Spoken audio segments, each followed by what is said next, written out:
Good evening and thank you for joining us.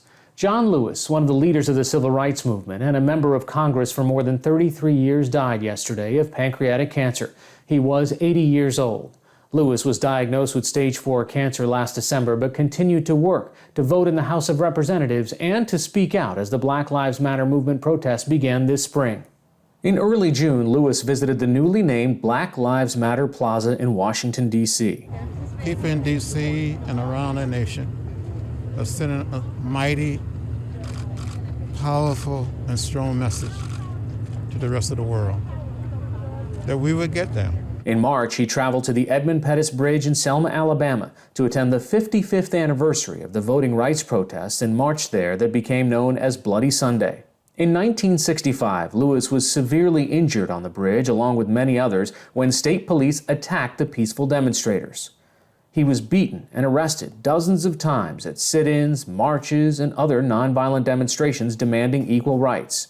Known for his powerful speeches, Lewis frequently reminded audiences that they needed to speak up and stand up for what is right. When you see something that is not right, not fair, not just, say something, do something, get in trouble, good trouble, necessary trouble. John Lewis was born on February 21, 1940, outside of Troy, Alabama, the son of sharecroppers. He attended segregated public schools and said it was the activism and the radio broadcasts of Martin Luther King Jr. that inspired him to dedicate his life to civil rights. Lewis left Alabama for college in Tennessee, where he helped organize sit-ins at segregated lunch counters in Nashville.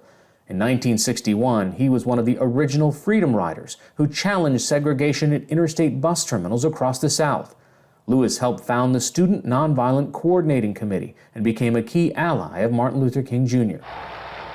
At age 23, Lewis was the youngest speaker at the 1963 March on Washington, where King gave his I Have a Dream speech. We are tired.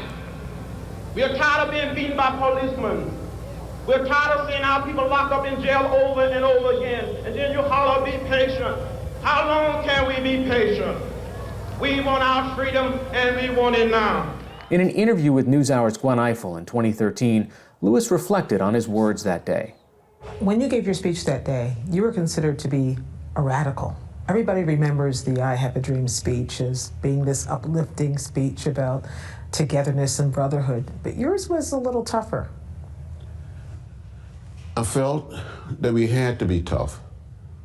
I had to deliver a speech that reflected the feeling, the views of the young people, and also the views and feeling of the people that was struggling in the Black Belt of Alabama, in Southwest Georgia, in the Delta of Mississippi.